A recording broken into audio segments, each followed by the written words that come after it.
இங்க எவ்வளவு பெரிய அநியாயம் நடந்துட்டு இருக்கு தெரியுமா உங்களுக்கு? ஏன் ஏரியாவுல அநியாயமா? ஆமாண்ணே. என்ன கடைசியா ஒரு சில வார்த்தைகள் நான் சொல்லலாம். அது சொல்லும் போது உங்க மனசுல என்ன தோணுது அப்படின்னு நீங்க சொல்லுங்க. முதல்ல கடவுள்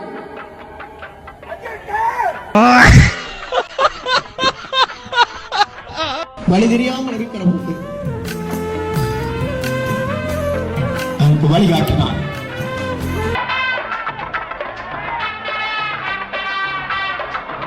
பிரியா விடையா? ஏய் ஏன்டா அழுகுறீங்க? சிங்கப்பூர் போல அழுதானங்கள அனுப்புற. சிங்கப்பூர் என்ன மயானமாடா? கொஞ்சம் ஜனநாயகன் முன்னாடி பின்னாடி இருக்கிற மாதிரி இருக்கே, உள்ள பூந்து அடிச்சிடலாமா அப்படின்னு நினைக்கிறவங்களுக்கும் ஐயா இது தளபதி படம்.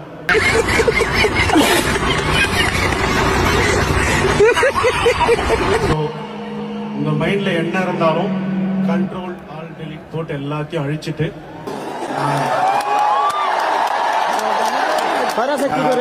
நான் சொல்ல விரும்புறது ஐயா இது தளபதி படம்.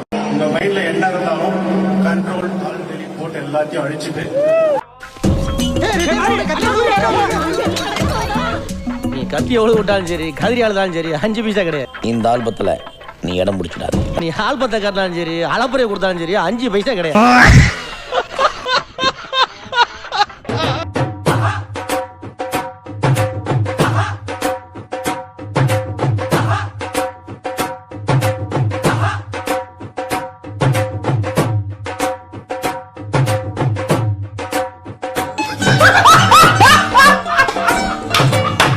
சாரிங்க. டேய் மகனே, இது அப்பா நீ எங்கடா இங்க? அத நான் சொல்றேன். அண்ணா நீ எங்கடா இங்க? அத நான் சொல்றேன். சின்னண்ணா நீ எங்கடா இங்க? அத நான் சொல்றேன். என்னடா உங்க போலீஸ் பின்ன மாத்தி மாத்தி வெறுப்பேன்.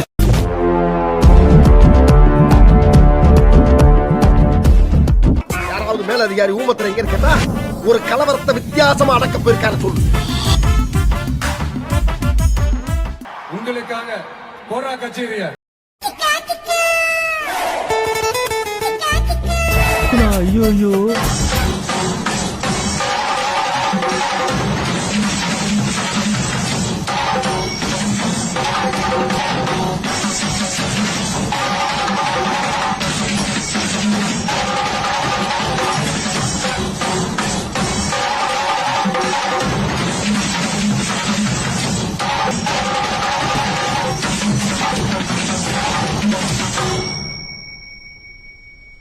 Wow. Either by. He deserves one of the best dancers award. What do you say, da? இப்படி ஒரு பிறவி கலைஞன குலப்படம் பார்த்தேனே. எஸ்ஐ சார், ஐயோ இங்க பாருங்க சார், ஒரே பைத்தியங்களா இருக்கு sir. Sir SI sir, SI sir. Vijay படங்கள்லயே நிறைய இருக்கும். அதனால பாத்தீங்கன்னா இந்த ஃபேமிலி ஆடியன்ஸ், இந்த பெண்கள்லாம் இவர் படத்துக்கு வர்றதுக்கு ரொம்ப தயங்குவாங்க. இன்னும் சொல்ல போனா ஆம்பளை சக்கீலா அப்படின்னு கூட விஜய் வந்து அந்த நேரத்தில் பத்திரிகையில எழுதினாங்க. அநேகமா நான் கூட எழுதியிருப்பேன்னு நினைக்கிறேன்.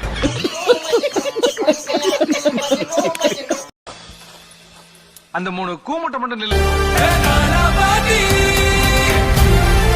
பக்தி முத்துதோ சேட்ட பிராகரேஜ் ரிப்போர்ட் கொடுப்பேன்னு கோயிலுக்கு போயிட்டு வந்தோம் சார். ஓஹோ, ஏண்டா கிளவி புருஷனுங்களா? அன்பு போ, உன் கையால இவங்களெல்லாம் கொட்டு வை. சார் இந்த ஒரு தடவை மன்னிக்கலாம் சார். நீ என்னடா என்னைய மன்னிக்கிறது? நானே கொட்டிக்கிறேன். கொட்டுங்கடா.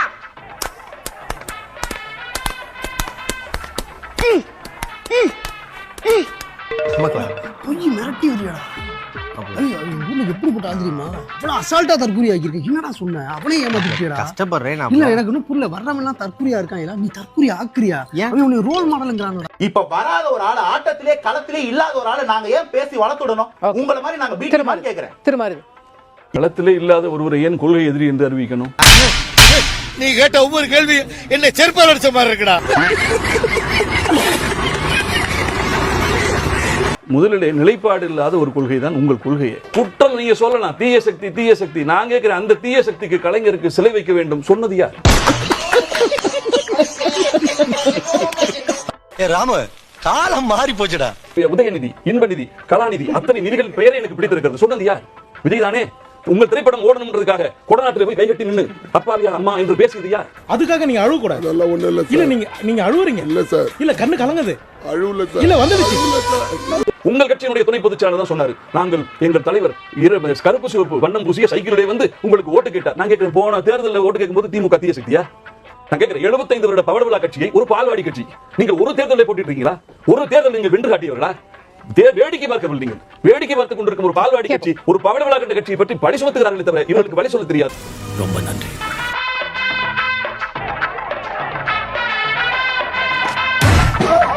இதுக்கெல்லாம் யார் காரணம் தெரியுமா?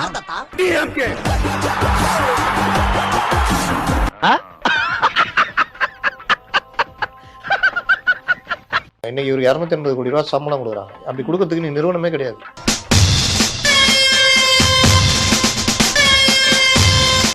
தமிழ்நாட்டில் இவரை வச்சு படம் எடுத்து நிறுவனமே கிடையாது. லைக்கா இருந்தா மூடிட்டு போயிட்டாங்க. சன் பிக்சர்ஸ் இருக்குது, அது ரஜினி ஒட்டு மொத்த குத்தகைக்கு எடுத்திருக்காரு. மலட அண்ணாமலை இன்னொன்னு திமுக சார்ந்தது, இவரை வச்சு எடுக்க மாட்டாங்க. யார் இருக்கா சொல்லுங்க, சம்பாதிக்க முடியாது. இவர் யார் இருக்கா சொல்லுங்க. ஓடி போயிரு மரியாதையா, வந்துட்டு அங்க இருந்து காக்காக்கி கருப்பு கண்ணாடி போட்ட மாதிரி. யாராவது இருக்காங்களா? 280 கோடி சம்பளம் கொடுத்து எடுக்கிற பெரிய நிறுவனம் ஏதாவது இருக்கா? ஒருத்தன் எடுத்தான் வாரிசுன்னு, அவன் ஆந்திராக்காரன், அதோட கடையை மூட்டு போயிட்டான்.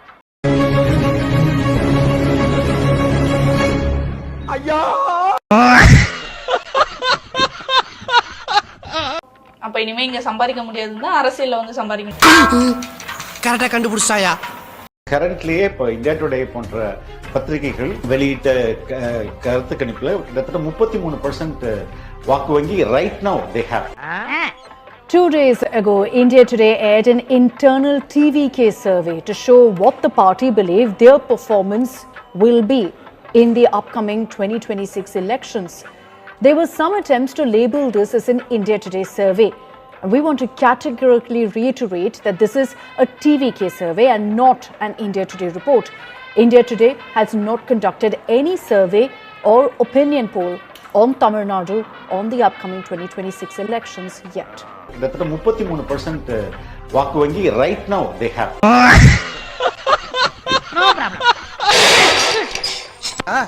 என்னடா நீ சத்தியபதி அனௌன்ஸ்மென்ட் வராயனா? என்னடா சொல்ற? நீ வேணா கேட்டு பாரு. அந்த காலத்துல விஜய் கொடுத்த பேட்டி எல்லாம் போய் பார்த்தா நான் ரஜினியை பார்த்து தான் சினிமாக்கு வந்தேன் அப்படின்னு பல பேட்டிகள் கொடுத்திருக்காரு. என்கிட்ட எல்லாம் சொல்லியிருக்காரு. அதே விஜய் சந்திரமுகி படத்தை விட சச்சின் படம் வந்து அதிக நாட்கள் ஓடணும், அதிக நாட்கள் ஓட்ட வைக்கணும் அப்படின்னு எஸ்சிஎஸ்சி வந்து ஒரு முயற்சி எடுத்தார். உண்மையில் சந்திரமுகி வந்து மிகப்பெரிய வெற்றி, பயங்கரமான வசூல் சாதனை. அந்த அளவுக்கு சச்சின் ஓடல. சந்திரசேகர் என்ன பண்ணாரு அப்படின்னா, தானு வந்து அவருடைய நண்பர் அப்படிங்கிறதுனால தானு கிட்ட சொல்லி எப்படியாவது சச்சின் படத்தை வந்து சந்திரமுகியோட ஒரு நாளாவது நீங்க அதிக ஓட்டி காட்டணும்னு சொல்லி வேற வழி இல்லாம வாடகை கொடுத்து அந்த படத்தை ஓட்டினாங்க. இப்ப தேவி காம்ப்ளெக்ஸ்ல சின்ன ஸ்கிரீன்ல இருக்கு, தேவி கலா மாதிரி ஏதோ ஒரு தியேட்டர், அங்க நீங்க போய் பாத்தீங்கன்னா அந்த ஸ்கிரீனே பூட்டி இருக்கும். ஆனா கவுண்ட்ல பாத்தீங்கன்னா இத்தனாவது நாள் அத்தனாவது நாள் வந்துட்டே இருக்கும். இதோட அர்த்தம் என்ன அப்படின்னா, ரஜினி சூப்பர் ஸ்டார் தான். ரஜினி சூப்பர் ஸ்டாராக இருக்கும் போதே நம்ம அவரை விட நம்ம படம் ஓடிச்சு அப்படின்னு காட்டினோம்னா நமக்கு ஒரு பெருமை தானே. அப்படி ஒரு பெருமையை விஜய் விரும்பினார் கடந்த காலத்துல. என்ன பழக்கம் அது? என்ன பழக்கம் அது? என்னடா பழக்கம் அது? இப்ப இவ்வளவு நம்ம கேள்விகள் வைக்கணும்ல. 1961 சொன்னது 40. எனக்கு என்ன புரியல, இவருக்கு தலைவருக்கும் சரி இல்ல இவங்க தம்பிமார்களும் சரி பொது அறிவு இல்லையா, இல்ல வந்து ஆப்போசிட்ல இருக்கவங்க என்ன நினைப்போம் அப்படிங்கிற சிந்தனையே இருக்காதா என்னன்னு தெரியல. இவங்க எல்லாம் என்ன நினைச்சிட்டு பேசுறானுங்கன்னா, ஆப்போசிட்ல நாம் தமிழர் மட்டும் தான் இதை பாப்பாங்க, வேற யாரும் பொது அறிவு உள்ளவங்க இதை பார்க்க மாட்டாங்க அப்படின்னு நினைச்சிட்டு பேசுவானுங்க போல. ஃபுல்லா நாம் தமிழர் தான் எதிரில இருக்கிறானுங்க அப்படின்னு நினைச்சிட்டே பேசுவானுங்க போல. உருட்டு உருட்டுன்னு தள்ளுவானுங்க போல. உடனே என்ன தூக்கிட்டு வருவாங்க? நான் மறுப்பு இல்லாத கும்பல் பழனி பாபா தூக்கிட்டு வருவாங்க. பழனி பாபா சொல்லிவிட்டார், யார் பெரியார் ஏற்றுக்கொள்ளவில்லையோ, யார் அம்பேத்கரை ஏற்றுக்கொள்ளவில்லையோ அவர்களை நீங்கள் ஏற்றுக்கொள்ளாதீர்கள். பழனி பாபா அன்றைய காலத்துல இதை ஏன் சொன்னார்? ஏன்னா இந்த தரவுகள் எல்லாம் பழனி பாபா கையில கிடைக்கலடா. கொஞ்சம் ஏஞ்சி அப்படி போக சொல்லுங்க, இல்ல நான் கூட அங்க போய் நிக்கிறேன் மேடம். சத்தியமே உட்கார எனக்கு பிடிக்கல. அப்ப இந்த தரவுகள் பழனி பாபா கையில கிடைச்சிருந்துச்சுன்னா செருப்பால அடிச்சிருப்பாரு. பரமா பணிடா பணிடா பரமா படிச்சு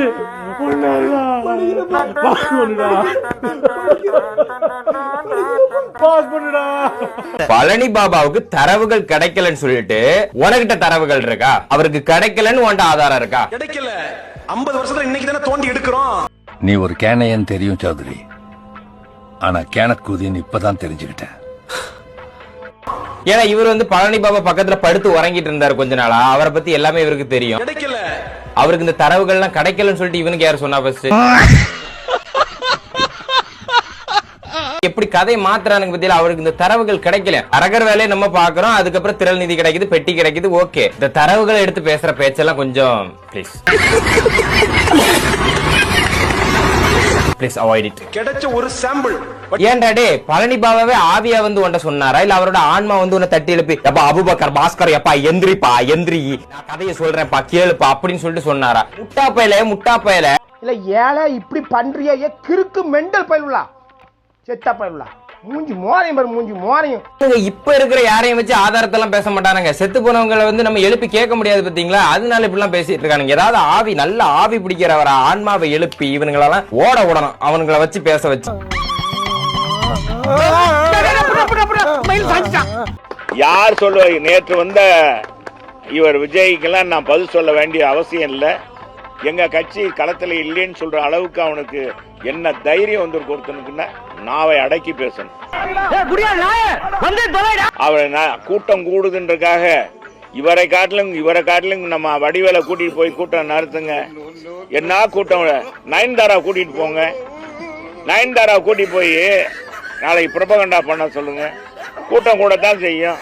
நான் உன் பூச்சாண்டிகள்லாம் நடுங்கிறவன் இல்ல, அலற விடுறவன். எல்லாரும் எம்ஜிஆரா மாற முடியாது. வானத்தில் ஒரு சந்திரன், பூமியில் ஒரு ராமச்சந்திரன் ஒருத்தர் தான். காவியத்தில் ராமச்சந்திரன் இருக்கலாம். எம்ஜிஆரா எல்லாரும் ஆகணும்னா ஒன்றும் நடக்காது. சும்மா பார்க்கறது கூட்டம் கூடும் எல்லா இடத்துக்கும். இதே 3 தடவை விஜய் வரட்டும், கூட்டம் கூடுறத பார்ப்போம். ஓவரா ரொம்ப கான்பிடன்ஸை வச்சா ரொம்ப இதாயிரும். பார்த்துக்க. என்னடா அது அண்ணன் கிட்ட அரசியல் பேசி ஆஃப் பண்றான்.